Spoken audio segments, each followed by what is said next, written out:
গত কয়েকদিন ধরে সোশ্যাল মিডিয়ায় একটি ঝড় বয়ে যাচ্ছে। সেই ঝড়ের কেন্দ্রে একটি নাম, ডক্টর মোহাম্মদ ইউনুস, নোবেল বিজয়ী অর্থনীতিবিদ। কে নিয়ে গত কয়েক সপ্তাহ ধরে যে পরিমাণ গুজব ছড়িয়েছে তা বাংলাদেশের সাম্প্রতিক রাজনৈতিক ইতিহাসে বিরল বললেও কম হয়ে যাবে। কেউ বলছে তিনি দেশ ছেড়ে চলে গেছেন, কেউ বলছেন ইউরোপে আশ্রয় নিয়েছেন, আবার কেউ কেউ এমনও দাবি করছেন যে তিনি আর কখনো বাংলাদেশে ফিরবেন না। এই সমস্ত গুজবের পিছনে জ্বালানি হিসাবে কাজ করছে তার পুরাতন কিছু ছবি, যেগুলি ইচ্ছাকৃত বা অজ্ঞাতবশত সোশ্যাল মিডিয়ায় ভাইরাল হয়েছে। ছবিগুলিতে দেখা হচ্ছে ডক্টর মোহাম্মদ ইউনুস বিমানবন্দরে দাঁড়িয়ে রয়েছেন, কোথাও তিনি বিদেশি কোনো শহরের রাস্তায় হাঁটছেন। এসব ছবি দেখে মানুষ স্বাভাবিকভাবেই ধরে নিয়েছে যে তিনি হয়তো সত্যিই যাচ্ছেন, কিন্তু আসল ঘটনা সম্পূর্ণ ভিন্ন, এবং সেই আসল ঘটনা আমরা জানতে পেরেছি। প্রথমেই বলে রাখা ভালো, এই গুজব ছড়ানোর পিছনে একটি নির্দিষ্ট প্যাটার্ন লক্ষ্য করা যাচ্ছে। যারা এই ছবিগুলো ভাইরাল করছেন তাদের অধিকাংশ রাজনৈতিক উদ্দেশ্য প্রণোদিত বলেই মনে করা হচ্ছে, কেননা ছবিগুলোতে পুরাতন সেটা একটু খোঁজ নিলেই বোঝা যাচ্ছে। কিন্তু সাধারণ মানুষ তো আর এত খোঁজ খবর নেন না, তাই ফেসবুক বা টুইটারে একটি ছবি দেখলেই সেটাকে সত্য মনে করেন। আর এই দুর্বলতাকেই কাজে লাগানো হয়েছে একটি গুজব ছড়িয়ে বেলে সেটা কত দ্রুত ভাইরাল হয়ে যেতে পারে তার জ্বলন্ত উদাহরণ হলো এই ঘটনাটা। এখন প্রশ্ন হলো, আসলে কি হচ্ছে?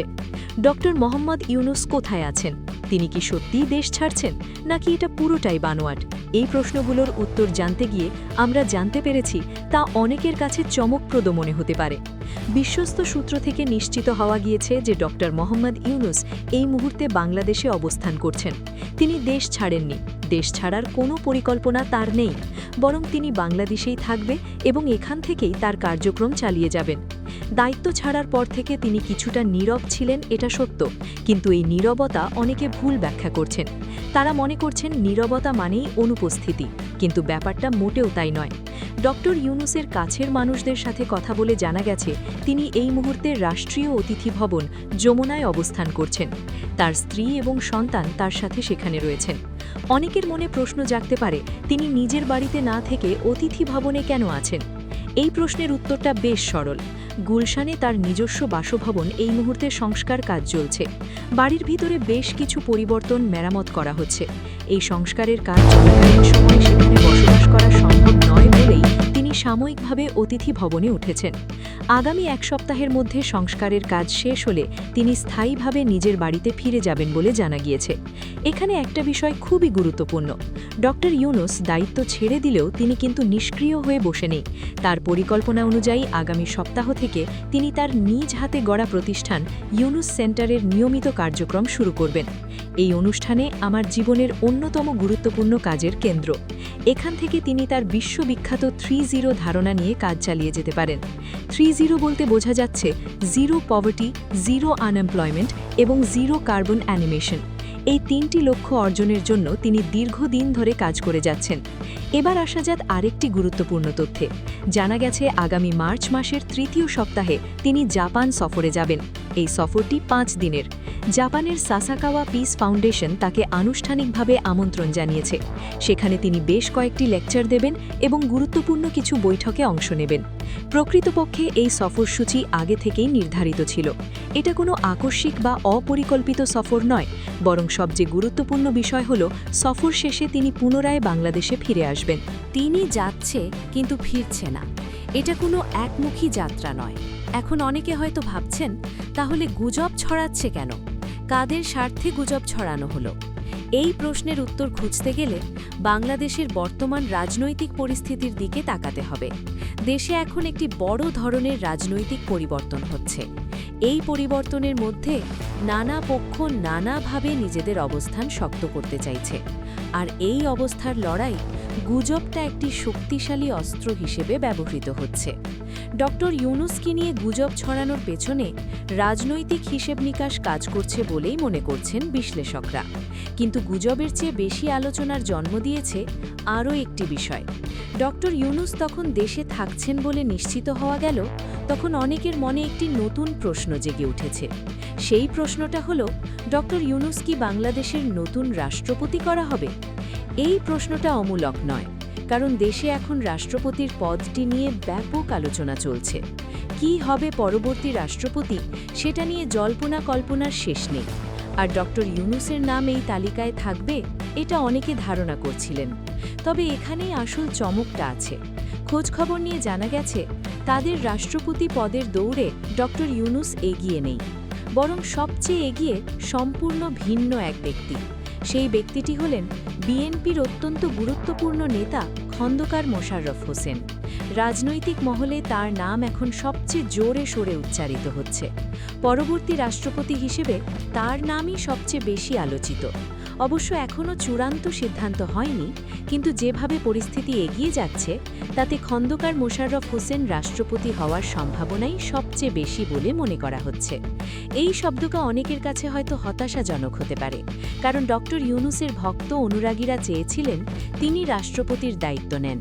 তারা মনে করেন একজন নোবেল বিজয়ী, একজন বিশ্বমানের চিন্তক যদি রাষ্ট্রপতি হন, তাহলে দেশের ভাবমূর্তি আন্তর্জাতিক অঙ্গনে অনেক উজ্জ্বল হবে। কিন্তু রাজনৈতিক হিসেব নিকেশ সবসময় আবেগ দিয়ে চলে না।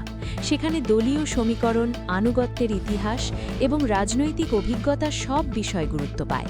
আর সেই বিচারে খন্দকার মোশাররফ হোসেন একজন প্রবীণ ও অভিজ্ঞ রাজনীতিবিদ হিসেবে এগিয়ে রয়েছেন। তবে শুধু রাষ্ট্রপতি পদ নিয়েই চাঞ্চল্য সীমাবদ্ধ নেই। আরও একটি বিষয় সামনে এসেছে, যেটা নিয়ে মানুষ কথা বলছে, কিন্তু বিষয়টা অত্যন্ত তাৎপর্যপূর্ণ। সেটা হলো প্রধানমন্ত্রী তারেক রহমানের সরকারি বাসভবনের বিষয়টি। জানা গিয়েছে, প্রধানমন্ত্রী তারেক রহমান রাষ্ট্রীয় অতিথি ভবন যমুনাতে তার সরকারি বাসভবন হিসেবে বেছে নিয়েছেন। এই সিদ্ধান্তটি অনেকের কাছে কিছুটা অবাক করার মতো, কারণ সাধারণত প্রধানমন্ত্রীর জন্য নির্ধারিত বাসভবনে থাকে গণভবনে, কিন্তু তারেক রহমান গণভবনের পরিবর্তে যমুনাকে বেছে নিয়েছেন। এর পিছনে কী কারণ থাকতে পারে সে নিয়ে নানা জল্পনা চলছে। কেউ বলছেন নিরাপত্তার কথা, কেউ বলছেন ব্যক্তিগত পছন্দের কথা, আবার কেউ বলছেন এটা একটি কৌশলগত সিদ্ধান্ত। যাই হোক, যমুনাকে প্রধানমন্ত্রীর সরকারি বাসভবন হিসেবে ব্যবহার করতে হলে সেটা বেশ কিছু সংস্কার ও পুনর্বিন্যাস করতে হবে। একটি অতিথি ভবন, একটি স্থায়ী বাসভবনের মধ্যে অনেক পার্থক্য রয়েছে। প্রধানমন্ত্রীর কার্যালয়ের কাজকর্ম পরিচালনার জন্য যে ধরনের অবকাঠামো দরকার সেটা তৈরি করতে হবে। নিরাপত্তা ব্যবস্থা আরও জোরদার করতে হবে। যোগাযোগ ব্যবস্থা, মিটিং রুম, কনফারেন্স হলে এই সব কিছু প্রধানমন্ত্রীর প্রয়োজন অনুযায়ী সাজাতে হবে। সূত্র বলছে, সংস্কার প্রক্রিয়া সম্পন্ন হতে আনুমানিক 2 মাস সময় লাগতে পারে। তবে সংশ্লিষ্ট কর্মকর্তারা এই সময়সীমা কমিয়ে আনার চেষ্টা করছেন। তাদের লক্ষ্য হল ভবনটি খালি হওয়ার পর দ্রুত সময়ের মধ্যে, অর্থাৎ প্রায় 1 মাসের মধ্যে এটিকে ব্যবহার উপযোগী করে তোলা। প্রধানমন্ত্রী নিজস্ব চাহিদা ও পছন্দ অনুযায়ী অভ্যন্তরীণ সমন্বয় করা হবে। কোন ঘরে কি থাকবে, কোথায় কী ধরনের আসবাবপত্র থাকবে, নিরাপত্তা ক্যামেরা ব্যবস্থা কোথায় হবে, এসব খুঁটিনাটি বিষয় মাথায় রেখে কাজ করছে। এখন প্রশ্নটা আসে, ডক্টর মোহাম্মদ ইউনূসকে এখন যমুনায় আছেন, আবার প্রধানমন্ত্রী তারেক রহমানও যমুনায় নিজ বাসভবন হিসেবে বেছে নিয়েছেন, তাহলে এখানে কি কোনো সংঘাত তৈরি হবে? এই প্রশ্নের উত্তর হল না। ডক্টর মোহাম্মদ ইউনূস আগামী 1 সপ্তাহের মধ্যে যমুনা ছেড়ে দিয়ে গুলশানের বাড়িতে চলে যাবেন। তার বাড়ির সংস্কার কাজ প্রায় শেষের পথে। সুতরাং তিনি চলে গেলে ভবনটি খালি হয়ে যাবে এবং তারপরে সেখানে প্রধানমন্ত্রীর জন্য সংস্কার কাজ শুরু হবে। এখানে কোনো দ্বন্দ্ব বা সমস্যা অবকাশ নেই। কিন্তু পুরো বিষয়টা যদি একটু গভীরভাবে বিশ্লেষণ করা যায়, তাহলে কিছু আকর্ষণীয় চিত্র ফুটে ওঠে।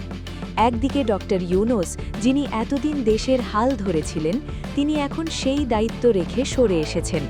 তিনি থেকে গেছেন এই মাটিতেই, মানুষের মাঝে। তিনি চাইলে অনায়াসে বিদেশে চলে যেতে পারতেন। তার বিশ্বব্যাপী যে সম্মান ও গ্রহণযোগ্যতা আছে, তাতে পৃথিবীর যে কোনো দেশে তাকে সাদর অভ্যর্থনা জানাবে। কিন্তু তিনি সেটা করেননি। তিনি বাংলাদেশে থেকে গেছেন। এই সিদ্ধান্তটা কতটা সাহসী সেটা বুঝতে হলে বাংলাদেশের রাজনৈতিক ইতিহাস জানতে হবে। এদেশে ক্ষমতার পরিবর্তন হলে সাধারণত যারা ক্ষমতায় ছিলেন তারা দেশ ছেড়ে চলে যান, কিন্তু ডক্টর মোহাম্মদ ইউনুসের ধারা ভাঙলেন। অন্যদিকে তারেক রহমান, যিনি দীর্ঘ প্রবাস জীবন শেষে দেশে ফিরেছেন, এখন প্রধানমন্ত্রীর দায়িত্ব পালন করছেন। তিনি নিজের সরকারি বাসভবন হিসেবে এমন একটি জায়গা বেছেছিলেন যেখানে এতদিন ডক্টর ইউনুস ছিলেন।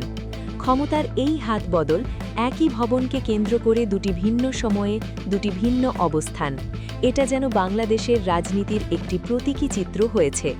এই পরিস্থিতিতে সবচেয়ে উদ্বেগের বিষয় হল গুজবের রাজনীতি। ডক্টর মোহাম্মদ ইউনুসকে নিয়ে গুজব ছড়ানো হচ্ছে, সেটা শুধু তার ব্যক্তিগত সম্মানের উপর আঘাত নয়, সেটা দেশের সামগ্রিক পরিস্থিতির ওপর একটি হুমকি। যখন মানুষ সত্য মিথ্যার পার্থক্য করতে পারে না, যখন একটি পুরনো ছবি দেখে মানুষ সিদ্ধান্তে পৌঁছে যায়, তখন বুঝতে হবে সমস্ত তথ্য কতটা তীব্র আকার ধারণ করেছে। এই সংকট মোকাবেলার কারণ এখন সময়ের দাবি। আবার ফিরে আসা যাক মূল বিষয়। ডক্টর মোহাম্মদ ইউনুস বাংলাদেশে আছেন, তিনি ভালো আছেন, তিনি তার পরিবার সহ আছেন। আগামী সপ্তাহ থেকে তিনি ইউনুস সেন্টারে কাজ শুরু করছেন। পরবর্তী রাষ্ট্রপতি কে হবেন সেটা এখনও চূড়ান্ত হয়নি। খন্দকার মোশাররফ হোসেনের নাম সবচেয়ে বেশি শোনা যাচ্ছে, কিন্তু রাজনীতিতে শেষ মুহূর্তে কী হবে তা নিশ্চিত নয়। প্রধানমন্ত্রীর বাসভবন হিসেবে যমুনা সংস্কার কাজ শুরু হবে ডক্টর ইউনুস সেখান থেকে চলে যাওয়ার পর, এবং এই সংস্কার কাজ কতটা সময় লাগবে সেটা নির্ভর করবে অনেক কিছুর ওপর। সামনের দিনগুলো বাংলাদেশের জন্য অত্যন্ত গুরুত্বপূর্ণ। নতুন সরকার গঠন হয়েছে, নতুন রাষ্ট্রপতি আসবেন, প্রধানমন্ত্রীর বাসভবন ঠিক করা হচ্ছে, এ সব কিছুই দেশের ভবিষ্যতের দিক নির্দেশনা দিচ্ছে। আর এই সব কিছুর মধ্যে ডক্টর মোহাম্মদ ইউনুস দেশে থাকার সিদ্ধান্তটা একটি বিশেষ বার্তা বহন করছে। সেই বার্তা হলো, যাই হোক না কেন এই দেশটা আমার, আমি এখানে থাকব। এই বার্তা বাংলাদেশের প্রতিটি নাগরিকের জন্য অনুপ্রেরণামূলক, কারণ দেশ শুধু কথার কথা নয়, কাজে প্রমাণ করতে হয়। ইউনুস সেটা করে দেখাচ্ছেন। তাই সবশেষে বলা যায়, গুজবে কান না দেওয়ার, সত্য জানুন, বুঝুন এবং তারপর মতামত দিন। বাংলাদেশ একটি কঠিন সময়ের মধ্যে দিয়ে যাচ্ছে। এই সময়ে আমাদের সবার দায়িত্ব হল সত্যের পাশে থাকা, গুজবের বিরুদ্ধে রুখে দাঁড়ানো এবং দেশের স্বার্থে ঐক্যবদ্ধ থাকা। ডক্টর ইউনুস দেশে আছেন, এটা এখন সবচেয়ে বড় সংবাদ। বাকি সব ধোঁয়াশা সময়ের সাথে কেটে যাবে। তো বন্ধুরা, আজকের ভিডিও এখানেই শেষ। ভিডিওটা ভালো লাগলে অবশ্যই লাইক দিন, খবর রূপান্তর ট্রেন্ডস চ্যানেলটি সাবস্ক্রাইব করুন আর নিচে কমেন্ট করে জানাবেন আপনার মতামত। আবার দেখা হবে পরের ভিডিওতে। আল্লাহ হাফেজ।